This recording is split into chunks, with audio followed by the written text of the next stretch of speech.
Boa noite, Memorial. Que a graça e a paz do Senhor Jesus seja com a vida de todos, amém? Glória a Deus. Momento lindo, lindo demais. É bênção, é ver o reino avançando, amém? Glória a Deus, gente. Então agora podemos entrar na palavra. Convido você a abrir o Evangelho do Senhor Jesus no livro de Lucas, capítulo de número 4. Lucas capítulo 4, nós vamos ler apenas o 38 e o 39. O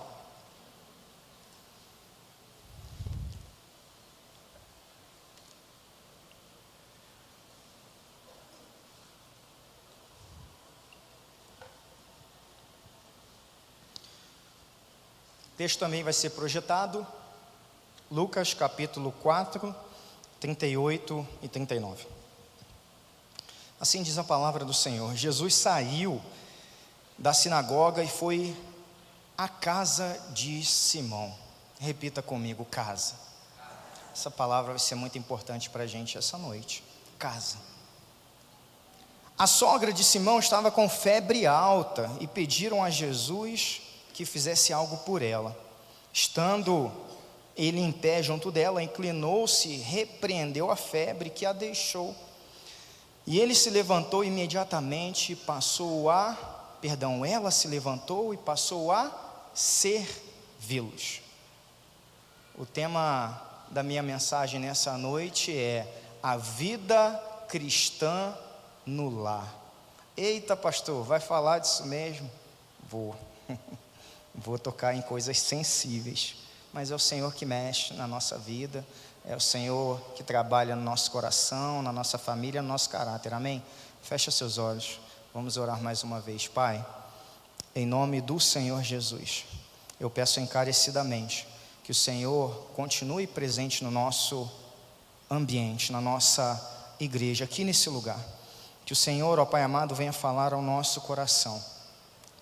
Se houver aqui, ó Pai amado, algum coração endurecido, fechado, que através do Teu Espírito, Senhor, o Senhor venha a quebrantar o coração.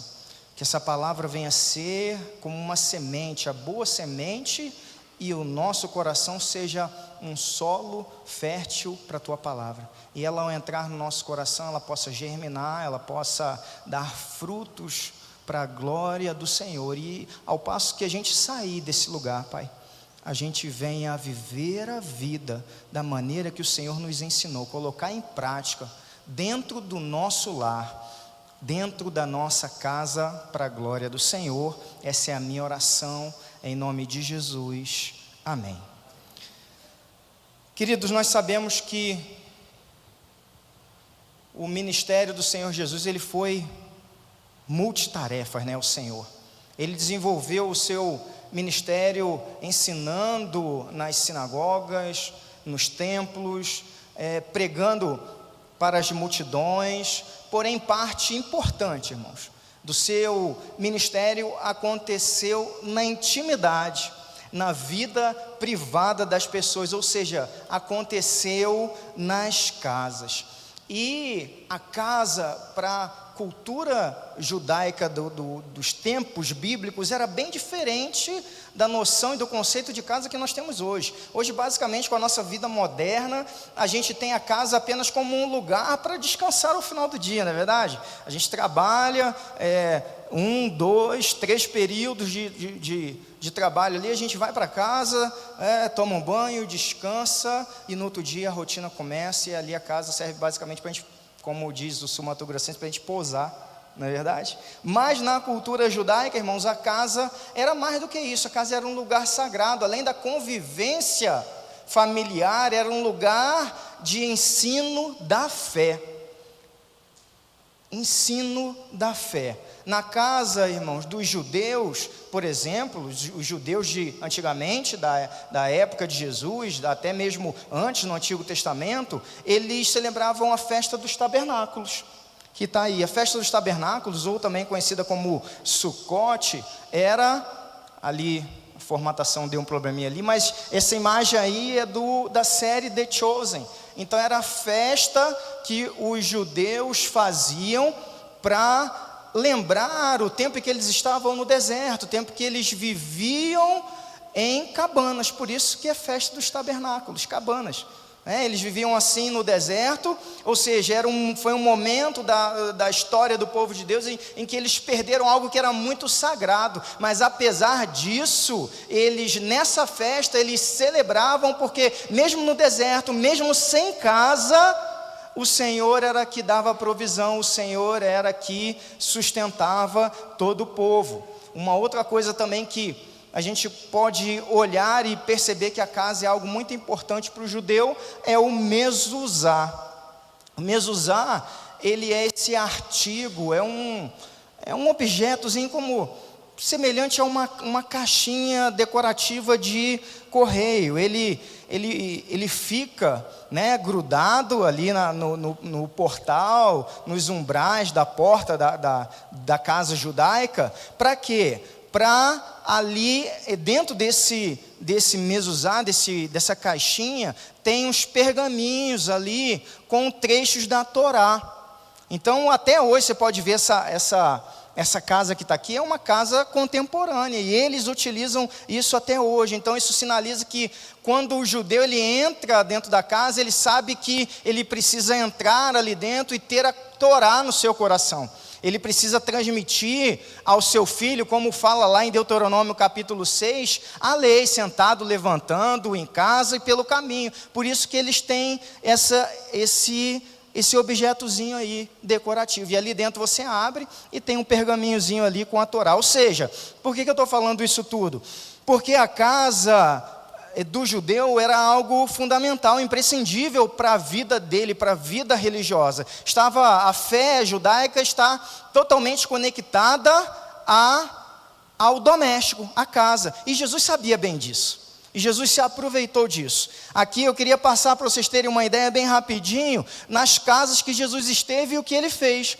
Na casa de Jairo, ele ressuscitou a sua filha, Marcos 5, Lucas 8. Na casa de Zaqueu, teve salvação. Zaqueu reparou os danos daqueles que ele tinha causado prejuízo, Lucas 19. Na casa de Simão, o fariseu, ele perdoou os pecados da mulher pecadora. Na casa de Marta, Maria e Lázaro, ele discipulou os seus amigos, Lucas 10 e João 12. Que mais? Na casa de Levi e Mateus, ele teve comunhão com os publicanos e pecadores, Mateus, Marcos e Lucas. Na casa de Pedro em André, em Cafarnaum, ele curou enfermos e libertou aqueles que estavam possessos, Marcos 1, Marcos 2 agora e Lucas 5, na mesma casa, houve a cura do paralítico, Deus perdoou os pecados, lembra? Eu até preguei uma palavra aqui há pouco tempo, a fé que remove os telhados. Que mais? Na casa dos discípulos ali em Emaús, o Senhor Jesus ele se revelou após a ressurreição, Lucas 24, e para finalizar esse milagre na casa de Pedro e André, houve a cura da sogra de Pedro, Mateus,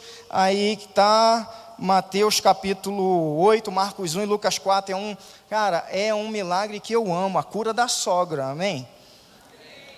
O pessoal riu aí, amor, o pessoal estava pensando, eu não estou brincando, gente, é sério, é um dos milagres que eu mais admiro, porque eu amo demais minha sogra, eu acho que ela não está aqui hoje, mas eu amo demais, minha sogra é uma mulher de Deus, cara, entendeu?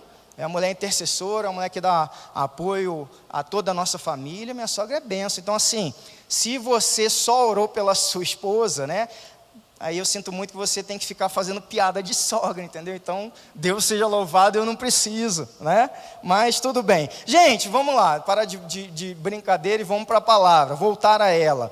Então, com isso a gente vê que, olhando para esse texto, Jesus ele veio da sinagoga e entrou na casa, ou seja, a vida nossa espiritual ela é contínua, ela é única, então nós a vivemos domingo a domingo e em todos os lugares. O problema é que a gente tende a se inclinar aos extremos. E pastor, qual é o primeiro extremo? O primeiro extremo é aquela fé que não participa da comunidade. Ou seja, menospreza o templo. É o crente virtual. Você que está em casa, por favor, não se sinta ofendido. Eu assisto muita mensagem também online, mas é aquele pessoal que fala, olha, Jesus sim, igreja não. É aquele povo que diz assim, ó, Jesus é um cara bacana, mas o fã-clube dele é chato, entendeu? Então o cara acha que ele pode viver a fé dele apenas em casa. Não, eu me reúno ali com a minha família, eu leio a Bíblia, eu oro ali com a minha esposa, com os meus filhos, mas ele não quer saber de igreja. Esse é um extremo. O outro extremo, irmãos, é aquela pessoa que ela participa de tudo. Sabe aquela pessoa que tem a chave da igreja, né? Pastor costuma ter, mas tem uns irmãos que de domingo a domingo ele está ali, reunião segunda, oração na terça, planejamento na quarta, sei o quê, final de semana retiro, ele faz tudo, ele serve, ele está nos boas-vindas, ele está no mimo, ele está não sei aonde, está em tudo que é lugar, só que ele não consegue reproduzir isso em casa, ele não serve a sua casa, o amor que ele vive aqui não é vivido dentro de casa. Entende, irmãos? Então assim, a dedicação e o zelo que ele mostra aqui, ele não demonstra dentro da sua casa. Estão entendendo onde eu estou querendo chegar? Então assim, quais são os pontos da minha palavra daqui para frente? É mostrar como nós podemos desenvolver a nossa fé dentro de... Vou repetir. Mostrar como podemos desenvolver a nossa fé dentro de... casa. Glória a Deus, é isso. Então o primeiro ponto... para a gente desenvolver a nossa fé mesmo em casa.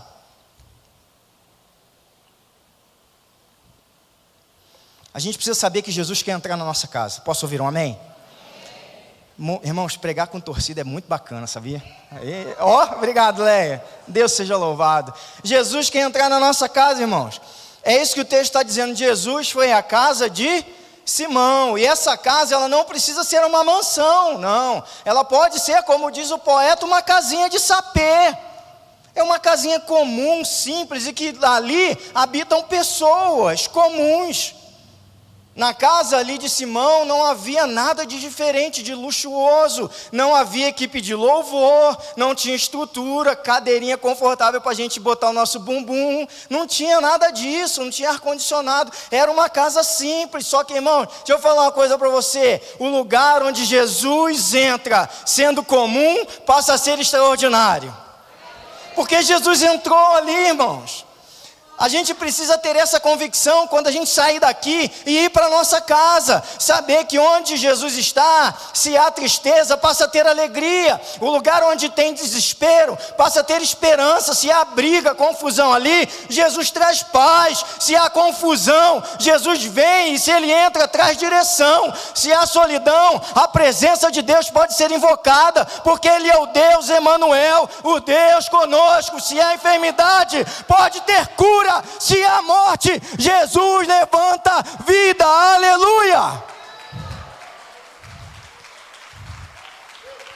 É Jesus, irmãos, é Jesus, como o nosso pastor pregou há pouco tempo, é um nome que está acima de todo nome. Só que o nosso erro muito comum é que a gente acha que Deus só opera, só faz os seus milagres nos lugares sagrados. Pastor, aqui na igreja é tão bom, é um ambiente de paz, aqui a gente sente, sabe, parece que é um pedacinho já do céu. Mas lá em casa é uma confusão, uma brigaiada, e vem, e vai, não sei o quê. Pastor, lá em casa parece um inferno. Irmãos, vários podem ser os motivos, eu vou falar um pouquinho daqui a pouco sobre isso, mas talvez você não acredite que o Deus que opera aqui, nesse lugar, que está aqui conosco, é capaz de estar na sua casa permanentemente. É o mesmo Deus que realiza milagres aqui na igreja, pode realizar milagres na sua casa. O Deus que se faz presente aqui, pode e quer, irmãos, amém? Pode e quer se fazer presente na sua casa. A manifestação divina não é exclusividade para os lugares sagrados. Os judeus, eles também tinham essa mentalidade, parece que a gente traz ela até hoje. O judeu entendia que, por exemplo, Jerusalém era o centro espiritual do mundo, era a morada de Deus. Tanto é que quando você vai ler Daniel capítulo 6, diz que Daniel ali está orando numa janela virada o quê? Para Jerusalém. No Novo Testamento, João capítulo 4, a samaritana, quando Jesus está conversando com ela, ela tem essa dúvida: é onde que nós devemos adorar? É aqui em Samaria ou é em Jerusalém? O Senhor vai dizer: olha, Deus é Espírito, e importa que seus adoradores o adorem em espírito e em verdade. Que Jesus está falando assim: olha, não é aqui nem lá, o Deus, não é aqui nem lá, o Deus que está aqui pode estar em qualquer lugar. Então a gente precisa sair daqui, irmão, nessa noite, com a expectativa de que tudo que está acontecendo aqui, nós podemos carregar para dentro da nossa casa, porque Jesus pode ir conosco, amém? Jesus pode ir conosco. Ele é aquele que faz no retiro, Ele faz na conferência. Nós temos esse culto abençoado, um louvor. Deus tem nos abençoado com uma boa palavra. Deus está aqui, mas Deus não está apenas aqui. No ano ali mais ou menos, irmãos, de 2015 e 2018/19 ali, eu tive experiência, irmão, de ver Deus agir em locais que a maioria das pessoas acredita que Ele não agiria. Eu, durante 2 vezes no mês, eu pregava em presídio. Irmãos, ali eu vi Deus fazendo coisas maravilhosas. Eu fiquei sabendo também que o missionário Walter está aí. Está aí? Cadê ele? Glória a Deus, hein? Também era parceiro de missão. Bem um pouco ali para trás, mais ou menos 2013, a gente ia todo sábado ali para o lixão, fazer um culto lá no lixão, e veio eu e o missionário Walter. Irmãos, a gente viu o que Deus fazia ali naquele lugar, porque Deus não está empacotado, irmãos, Deus não está limitado, sabe? Deus age no lugar onde o nome dele é invocado, é isso. E você precisa o quê? Invocar o Senhor para a sua casa. Eu tenho me reunido com a liderança de PGM, eu tenho falado muito isso. Eu falo assim: gente, PGM é lugar de milagre. É lugar de milagre. Uma casa reunida, onde a igreja do Senhor está, pode ter expectativa sim, que a qualquer momento, entendeu? A qualquer momento algo pode acontecer. O que eu não gosto, irmãos, e é uma opinião minha, é da segunda da libertação, terça da prosperidade, quarta da cura, não sei o quê. Irmãos, a gente vai marcar dia em que Deus vai fazer as coisas? É assim? Irmãos, onde Deus está, qualquer coisa pode acontecer a qualquer momento. Sabe por quê? Porque o movimento, quem conduz não sou eu, né? O pastor Cristian não é ser humano, é o Espírito Santo de Deus. Então, se Deus quiser passear aqui nesse momento através da palavra e quiser operar cura, Ele vai operar. Se Ele quiser operar libertação, Ele vai operar. Salvação, Ele opera. Ele faz o que Ele quiser, porque Ele é o dono disso aqui. Ele.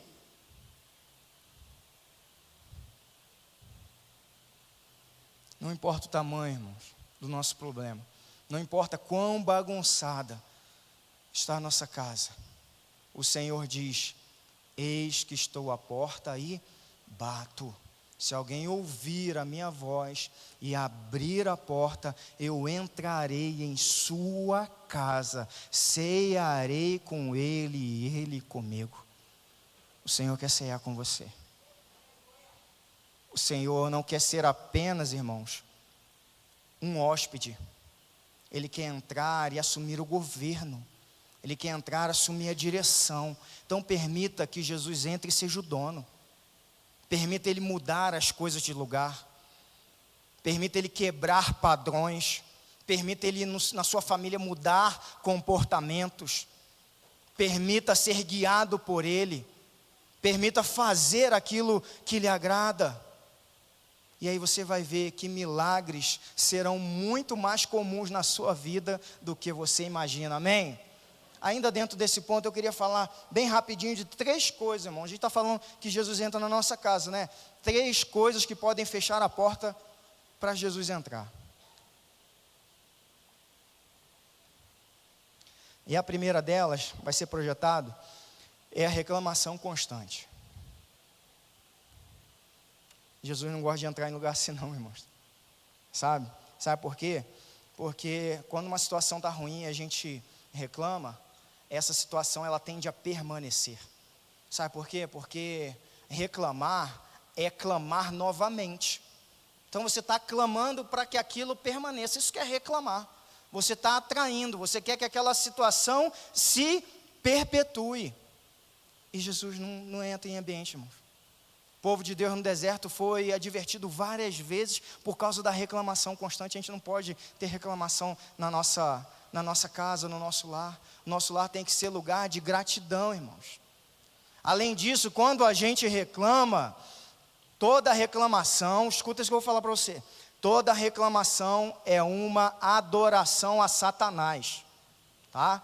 Quando eu reclamo, eu estou adorando o encardido. Por quê? Porque eu estou dizendo para Deus, Deus, você não sabe o que faz. Por isso que minha vida está desse jeito. Deus, você não consegue gerir, você não consegue conduzir minha vida, você não consegue fazer as coisas direito na minha história. E aí a gente reclama. É essa mensagem que a gente está transmitindo para Deus. E isso, irmãos, é um louvor a Satanás. É um louvor ao diabo. E quando a gente vê, por exemplo, lá em Atos 16, a gente vê Paulo e Silas lá em Filipos, depois de serem chicoteados, eles estavam presos, machucados na prisão. O que eles fizeram? Deus seja louvado. Glórias ao teu nome, Senhor. Aleluia, louvado seja o Senhor. E o que aconteceu, irmãos? Milagre. Sabe por quê? Porque onde há adoração, há milagre. Segunda coisa que fecha a porta para Jesus entrar: desacordo conjugal. Aí eu vou começar, hein? Sabe, irmãos, aquela famosa treta, entendeu? Aquele negócio assim, sabe, que casa dividida, um quer uma coisa, o outro quer outra, um quer tirar férias e conhecer a neve, o outro quer ir para o sol na praia, sabe, um quer ter um filho, o outro não quer ter filho, e é um time de futebol, é daquele jeito, e aí a mãe briga com o filho, e aí o pai vai defender o filho e briga com a esposa, isso tudo na frente de todo mundo. Sabe como é que é? Nessa situação, sabe, aquela mulher, eu sei que, irmãos, eu sei que o que eu estou falando aqui não acontece na casa de ninguém. Deus seja louvado, eu tenho certeza disso, eu sei. Mas, por exemplo, é aquela casa que a mulher discorda de tudo. Nada vai dar certo para ela, e o coitado do marido, irmãos, gente, vai chegar a hora de eu falar para os maridos aqui, mas tem marido, coitado do cara, eu sou pastor, eu sei, irmão, o que muito homem passa, entendeu? E aí reclama, está ruim, não sei o quê, e o cara fala assim, tá, mas o que a gente deve fazer? Não sei, você decide.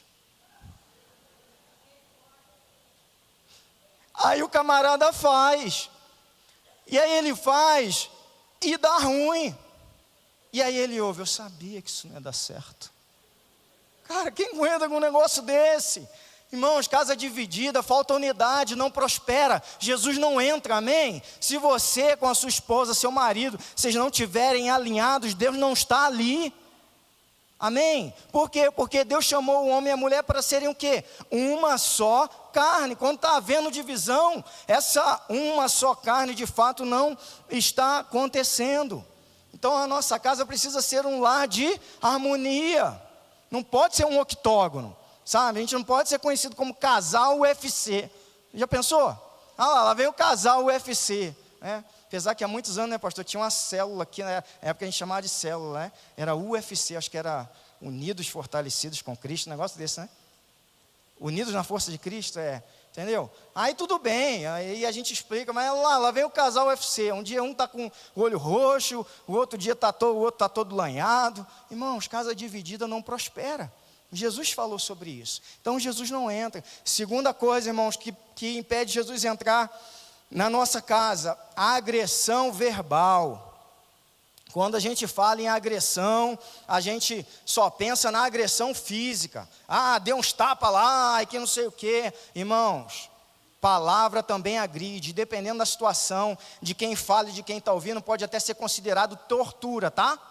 Tortura emocional. Paulo escreveu aos Efésios, o texto, eu acho que vai ser projetado, vai. Então, não saia da vossa boca nenhuma palavra torpe, e sim, unicamente a que for boa para edificação, conforme a necessidade, e assim transmitam o quê? Graça aos que ouvem. Irmãos, palavras de agressão destroem, ferem, trazem morte para dentro da nossa casa, e onde está a morte, Jesus não está, amém? A gente tem que cuidar da forma como a gente fala. A nossa palavra, o que Paulo está falando é que precisa erguer. Nossa palavra é aquela que levanta. A nossa palavra é aquela que encoraja. A nossa palavra é aquela que faz a pessoa avançar. É sobre isso que Paulo está falando.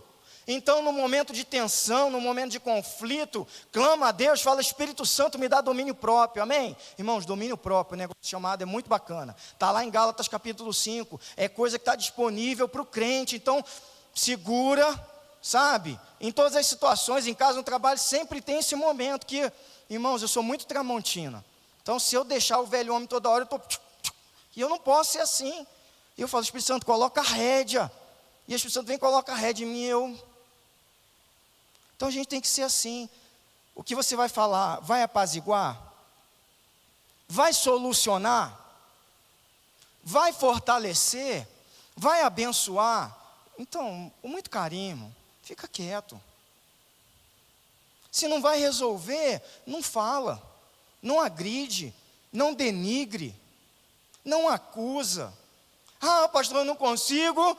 Quando eu vejo, já estou xingando, o pau já está quebrando, e o negócio já está aquele pampeiro já. Eu não consigo. Consegue? Lógico que consegue. Você não grita com o teu chefe?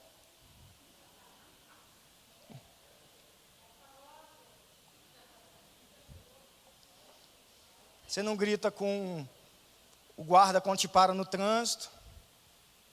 Você não grita com o seu vizinho? Você não é grosso com ele? Por que vai ser com o filho, com a esposa, com o marido? A gente acha que tem certas palavras que não precisa falar dentro de casa. As palavrinhas mágicas assim, tipo: obrigado, por favor, com licença, teria como fazer, filho, você é muito inteligente, amor, você está tão cheirosa hoje. Olha eu tentando já, gente. Às vezes acontece, né? Oh, Jesus, deixa quieto, vamos lá, vamos passar. São palavrinhas mágicas que precisam acontecer. Seu cabelo tá bonito. Filhão, você é demais, hein, cara? Porra, essa nota aí, você é fera, mano. O pai tá feliz. Isso precisa ser dito, irmãos. Isso precisa ser dito. Amém? Segunda coisa agora, irmãos. Segundo ponto da mensagem que eu quero falar para vocês. O primeiro lugar onde a gente deve servir é a nossa casa. Posso ouvir um amém? Amém. Disse o verso 39, o último verso, que ela se levantou imediatamente e passou a servi-los. Levantou imediatamente. Ou seja, irmãos, isso me ensina o quê? Quando Jesus opera na minha vida, irmão, aquele que é tocado genuinamente pelo Senhor, irmãos, não tem como ficar parado. Não tem como ficar de braços cruzados, irmãos. Não tem, ele vai levantar para servir, ele vai querer fazer alguma coisa, né? A gente vê o exemplo lá daquele possesso lá de Gadara, lá no Gadareno. Ele falou: Senhor, me deixa aí contigo, eu quero agora fazer parte da equipe, eu quero viajar com você, ser um dos seus discípulos. Aí Jesus falou assim: não, você é meu discípulo, mas vai para a sua casa, vai falar para a sua casa, para a sua família, o que Deus tem feito por você. E essa mulher, a sogra, ela levanta e ela entende que a bênção, a cura, não acaba nela mesmo. Ela precisa se desdobrar, ela precisa irradiar, ela precisa ter desdobramentos. Ou seja, ela entende que a bênção da cura é o início do chamado para o serviço. Só que qual é o lugar que ela vai servir primeiro? A casa. Obrigado. A casa. E aí dá uma olhada nesse texto assim, que a gente costuma ler rápido assim, passar por ele. A gente não gosta muito de ler, não. Dá uma lida nesse texto aí.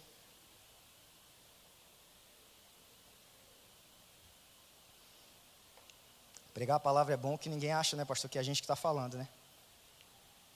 Irmão, reclama com Paulo lá, com Timóteo. Não sou eu que falei, não. Se alguém não cuida dos seus, especialmente da própria casa, tem negado a fé e é pior que um descrente. Simples assim. Vocês estão entendendo assim, como Deus leva a sério a vida que a gente tem dentro da nossa casa, irmãos? E a gente está pensando que vida cristã é isso aqui, ó. Aleluia, né? Glória a Deus, o louvor. Irmãos, aqui é só a celebração, é a ponta do iceberg. E o restante do iceberg ele fica escondido. Fica escondido dos homens, né? Mas de Deus nada é escondido. E é por isso que Paulo fala isso aqui. Então, eu não posso, irmão, ser uma bênção, uma referência, sei lá o que, no púlpito, e ser um desastre dentro da minha casa. Está entendendo? Eu não posso ministrar a igreja e não ministrar a minha família. Não faz sentido eu ter vários seguidores, like e selfie, não sei o que e tal, e eu não ter o coração dos meus filhos. Estão entendendo a seriedade disso? Antes de eu servir a igreja, e eu tenho que servir a igreja, tá, irmãos? Tá? Deixar isso bem claro, a gente precisa servir ao povo de Deus, à comunidade, tanto é que a gente está falando nisso, nessa segunda temporada de série da cultura do voluntariado, a gente precisa sim, somos chamados a servir os irmãos, mas eu preciso servir primeiro a minha casa, e servir a minha casa, e levar os meus a amar o Senhor, e também a servir o Senhor. Josué não disse, eu servirei ao Senhor, ele disse, eu e a minha casa. Falei que casa era uma palavra importante hoje? Eu e a minha casa serviremos o Senhor, ou seja, ele assumiu a responsabilidade espiritual da sua família. Eu, como pastor, irmãos, eu tenho certeza que meus filhos vão crescer conhecendo a igreja, a dinâmica da vida evangélica. Com certeza, eles vão saber, e já sabem muito, mas isso não basta. Eles têm que crescer conhecendo o Deus da igreja. Não podem conhecer apenas a dinâmica, eles têm que ter intimidade com Deus. E quem é responsável por isso? A igreja ajuda, coopera, complementa, mas a responsabilidade é minha, sabe? Muitos vivem hoje como Naamã, aquele cara, sabe? Impecável, aquela armadura bonita, tá? Sabe? Ele se aproveita do posto, né, das conquistas bélicas, e ele está lá, ele recebe aplauso, ele recebe o holofote, ele tem os likes, só que quem está na casa com ele sabe que é um leproso. É um leproso. É assim. Naamã se esconde atrás da armadura. Tem gente que se esconde, irmãos, atrás das conquistas. E se esse é o nosso caso, a gente precisa ajustar o nosso foco para a nossa casa. A gente precisa gastar mais energia e tempo com a nossa família. Se esse é o caso, a gente precisa ser honesto e pedir perdão à nossa família. E dizer, olha, eu vou cuidar melhor de vocês. A gente não pode ser como Naamã, irmãos. Porque no reino, a lógica é inversa. Jesus primeiro trabalha dentro. E Jesus manda a gente servir primeiro lá dentro, para depois a gente servir do lado de fora. E eu vou falar agora um pouco mais sobre isso. Primeiro é dentro, depois é fora. Então dentro, ame, discipule, sirva, capacite, apoie, proteja. Depois você também vai e faz com os de fora, mas primeiro é na casa. Amém, queridos? Terceiro ponto. O caráter cristão, ele é construído em casa. O nosso caráter é lapidado de verdade dentro de casa. Aqui acontece sim, né? Mas é na casa que a gente fica a maior parte do tempo. É em casa que a gente deixa de ser mais um na multidão. É em casa que eu sou aquele Fábio de verdade.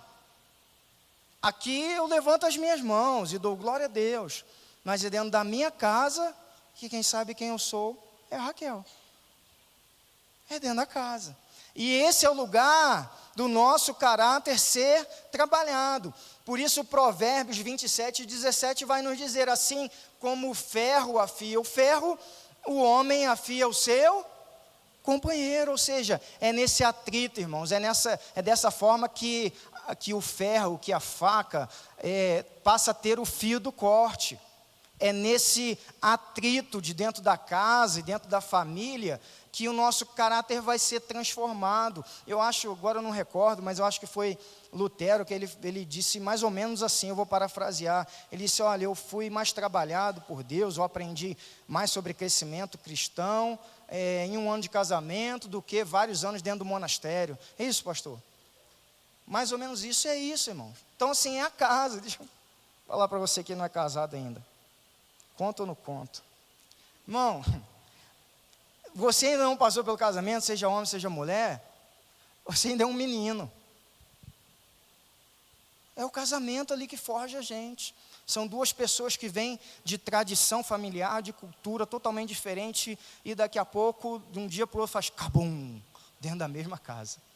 Ou seja, humanamente falando, é tudo para dar ruim. Né? E Deus assim tem um senso de humor assim que eu fico olhando e falo assim, Jesus, mas você faz isso, não é? Mas ele fala, calma, eu vou trabalhar. E aí, os primeiros meses ali, primeiro ano, segundo ano, depois as coisas vão se ajustando, tem as crises, acontecem as coisas, mas o casal, com o tempo, que está na presença de Deus, ele vai se firmando, ele vai cada vez mais se tornando uma só carne, mas nessa interação, irmãos, o caráter vai sendo trabalhado, e a gente precisa disso. Você precisa olhar para a sua relação com a família e entender qual é o ponto do seu caráter em que Deus quer trabalhar nos dias de hoje. Então, dentro da casa, vai dizer o que acontece lá dentro, qual é a qualidade do meu caráter. Por exemplo, eu sou uma pessoa perdoadora. Não vou falar sobre perdão aqui, mas deixa eu só fazer uma perguntinha assim para você. Quanto tempo você leva para perdoar uma ofensa? Da sua esposa, do seu marido, dos seus filhos? Parou para pensar nisso? Quanto tempo você fica assim? Estou de mal. Parou para pensar nisso? Deixa eu falar agora para os homens. Eu amo a igreja, tá? Mas vamos lá.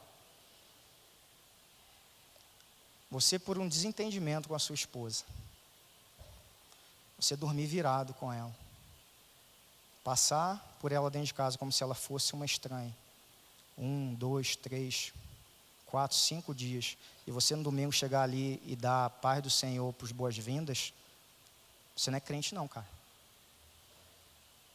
Com muito carinho eu falo isso. Não é. Não é. Você precisa converter. Se você se vinga da sua esposa, se você é cruel com ela, você precisa se converter. Com muito carinho eu digo isso, tá? Eu sei que nem todos vão, isso aí vai cair para todos, mas se você faz isso, você não é um homem, você é um moleque. Moleque. Desculpa eu falar, queridos, mas é necessário. Você precisa perdoar as pessoas. Dentro de casa é lugar de perdão. É lugar de restauração. É falar assim, amor, eu te perdoo, quantas vezes forem necessárias. Filho, o pai sempre vai te perdoar. O pai vai perdoar. É em casa, irmãos, que a gente vê a qualidade do caráter. Será que essa pergunta eu botei aí, será que eu trato minha família com dignidade? Olha o que Pedro vai dizer. 1 Pedro 3,7. O apóstolo vai dizer assim, maridos, mais uma vez agora, continuar falando aos homens. Vós igualmente vivei a vida comum do lar com discernimento e tendo consideração para com a vossa mulher como parte mais frágil. Tratai-a com dignidade, porque sois juntamente herdeiros da mesma graça de vida, para que não se interrompam as suas orações. Pedro aqui, irmãos, ele não está dando um manual de etiqueta. Ele não está dando lições ali dos bons costumes dentro de casa. O que Pedro está dizendo aqui é algo muito espiritual. Primeiro, eu preciso ter discernimento, ou seja, eu preciso olhar para as coisas que estão acontecendo e estar contextualizado. Eu preciso ter o olhar para a esposa, para os filhos, um olhar mais clínico, um olhar mais perceptivo, entender o que está acontecendo, observar, sem delonga, a tristeza, a fuga, se for o caso. Eu tenho que olhar e tentar pedir discernimento a Deus para sondar o coração daqueles que vivem comigo e das pessoas que são mais importantes para mim. É isso que Pedro está falando, principalmente a esposa. Está falando assim, cara, você precisa tratar a tua esposa com dignidade, com respeito. Ela é herdeira da mesma graça da vida. O que o apóstolo está dizendo? Olha, ela tem o mesmo valor que você. Você é filho, ela também é. Você é herdeiro, ela também é. Então, bonitão, antes dela ser a tua mulher, ela é minha filha. É isso que Pedro está falando. Antes dela ser tua, ela é minha. Antes de ser tua esposa, é minha filha. Irmãos, eu acho que essa palavra, eu arrisco dizer que ela ecoou no coração de Moody. E aí Moody vai ter essa frase, ele vai dizer o seguinte: olha, se um homem não trata bem a sua esposa, então não quero ouvi-lo falar de Cristo. Irmão, isso é muito duro. Toda vez que eu lembro dessa frase, chega as bases a tremer assim, irmãos. Isso é sério. No respeito não é somente educação. Segundo a Escritura, respeito é algo espiritual. É cuidar, a gente precisa cuidar das brechas que a gente deixa. Quarto e penúltimo ponto, eu vou avançar. O caráter lapidado dentro de casa, uma vez aprovado, ele gera autoridade. Eu queria ler com vocês o texto que está em 1 Timóteo 3, do verso 1 ao 7. Eu separei ali. Paulo ele vai elencar as qualidades e virtudes que um obreiro deve ter, um pastor deve ter. E aí, dá uma olhada só. São 11, tá? Vai variar aí de acordo com a versão, mas ele fala irrepreensível. É o quê? É caráter. Marido de uma só mulher. Tá certo? Tem gente que entende que é uma só de cada vez, né? Mas Deus seja louvado. Temperante, sóbrio, modesto, tudo isso aqui, irmão, desse lado aqui é caráter. Do outro lado, hospitaleiro, não dado ao vinho, não violento, porém cordato, inimigo de contendas, não avarento. Tudo que você está vendo ali do outro lado é o que? É caráter. Tudo é caráter. Só uma virtude tem a ver com talento, apto para ensinar. Ou seja, de 11 virtudes, somente uma envolve talento. Então, cuidado com o talento, porque talento não sustenta o ministério cristão. Seja você líder, pastor, missionário, seja o que você for, não é talento, é caráter. Isso não se aplica a essas qualidades aqui, irmãos. Todos nós devemos desenvolvê-las, seja líder ou não. E tendo um caráter aprovado, isso dá autoridade para a gente. Eu entendo que o talento ele é uma bênção. Ele abençoa a igreja, ele salta aos olhos, um bom louvor, uma boa pregação, e encena, e faz, e mobiliza tudo. Mas o que nos dá autoridade é o caráter. Até o mundo corporativo, irmão, já entendeu isso. As empresas hoje já observam que com uma certa frequência eles contratam a pessoa porque é brilhante, tem um bom currículo, tem um monte de curso, resolve problema, dá resultado, mas e aí vai e contrata pelo talento e depois tem que demitir por conta da integridade. Porque não é honesto, não é justo, mente, é hipócrita, não é capaz de servir, não é humilde. Agora, pensa comigo, se a falta de integridade traz tamanho prejuízo a uma empresa, quem dirá a nossa casa? Por isso que eu deixei essa frase. Quando não há caráter transformado dentro de casa, o testemunho do lado de fora perde a força. A autoridade espiritual começa num ambiente onde somos mais conhecidos. E por último, bem rapidinho, eu quero dizer para vocês hoje que o lar prepara as gerações para o reino. A sogra de Pedro, ela não tinha ideia que levantar após receber a cura ia gerar esse impacto. Ela não fazia ideia, não tinha noção de que essa história seria narrada nos evangelhos e estaria ministrando ao meu e ao seu coração 2000 anos depois. O que a gente aprende com isso? Que hoje, irmãos, o que acontece na nossa casa pode ser um movimento que vai alcançar nossos filhos, netos, vizinhanças e até outras nações. O que a gente faz em casa vai fazer toda a diferença. Por isso que Satanás, ele se esforça, se empenha. O bicho, cara, se é uma qualidade que ele tem, o miserável é dedicado. Ele vai fazer de tudo para destruir o quê? A família. A família. Sabe por quê? Porque uma casa onde está cheia da presença do Senhor, ela é uma fábrica de discípulos. É um lugar onde se formam missionários. É um lugar onde homens e mulheres de fé se levantam. É um lugar de gente cheia do Senhor. E isso o diabo não quer. E aí ele te mantém de boa vindo à igreja todos os domingos, está tranquilo, desde que você saia daqui e de segunda a sábado você viva a sua fé de qualquer maneira, tá bom, ele não precisa tirar você daqui. Ele precisa apenas que você não tenha compromisso com Deus de segunda a sábado, já é o suficiente.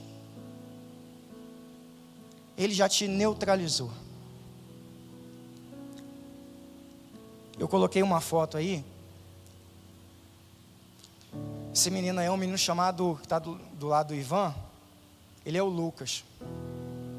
E algumas semanas atrás, rapidinho contextualizando, o pequeno grupo do Ivan começou como um PGE, pequeno grupo evangelístico.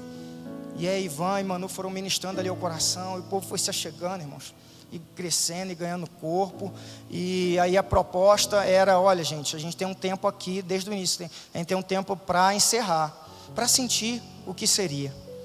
Quando estava chegando esse tempo de encerrar, o pessoal falou assim, não, a gente não quer que cabe não, vamos continuar. E aí por isso ele se transformou no PGM Santa Fé. E a primeira vez que o Lucas entrou nesse pequeno grupo, por coincidência eu estava visitando lá, algumas semanas atrás.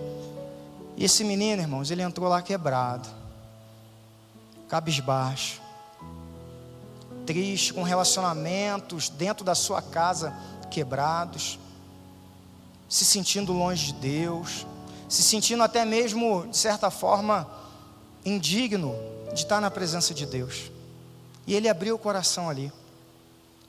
E ele foi acolhido, recebeu a palavra. No final conversei com ele, dei um abraço e começou a caminhada desse menino no Santa Fé. E por que eu coloquei essa foto? Porque agora na quinta-feira, irmãos, essa semana, antes de eu ir embora, o Lucas procurou eu e o Ivan. Foi um momento onde a gente tirou essa foto. E ele falou assim, olha gente, eu quero dizer que Deus está mudando a minha vida. Os meus relacionamentos dentro da minha casa foram restaurados. Eu converso melhor com meu pai, com a minha mãe, com a minha família. Eu estou feliz. Eu me sinto novamente pertencendo ao Senhor. E Lucas estava afastado, irmãos, da igreja por 7 anos. 7 anos ele estava afastado da igreja. Mas sabe o que resgatou ele? Foi um pequeno grupo multiplicador. Foi uma casa. Foi a família da fé que trouxe esse menino de volta, irmãos. E depois dele ter dito tudo isso, ele falou assim, Ivan, eu estou te falando tudo isso para que no momento em que você, Ivan, estivesse se sentindo desanimado, você não desista da sua missão. Ivan, não para, Ivan. Por favor, se lembre disso, daquilo que Deus fez na minha vida através de você. Coloque-se em pé no seu lugar.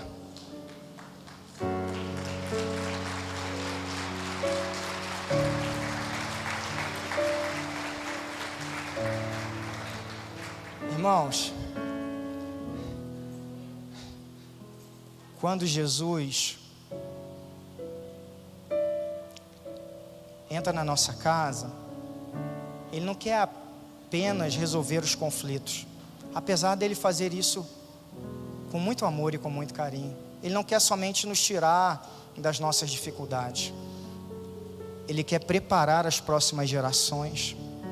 Por isso que eu trouxe esse testemunho do Lucas.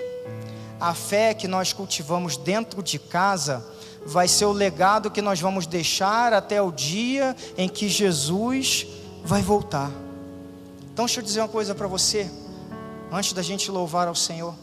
Não subestime aquilo que Deus quer e pode fazer dentro da sua casa. Não subestime. Sabe por quê? Porque tudo pode começar com uma cura, com uma restauração, um perdão, uma reconciliação, mas pode terminar num mover que vai alcançar multidões, irmãos, para a glória de Deus. O que hoje talvez pareça uma visita, talvez até mesmo descompromissada, é lógico que não é, por parte do Senhor, pode ter certeza que pode ser início numa nova história, que vai marcar gerações para a glória de Deus. Aleluia. Satanás tentou paralisar, irmãos, o Lucas, mas ele não conseguiu, porque tinha uma casa, onde Deus estava habitando ali, para cuidar, para encorajar, para fortalecer. E o que Deus operou nele, irmão, nós temos a certeza que vai operar na sua casa quando ele estiver casado, e vai operar nos seus filhos, e vai operar nos filhos dos seus filhos, e vai operar em todas as gerações, para a glória do Senhor, em nome de Jesus.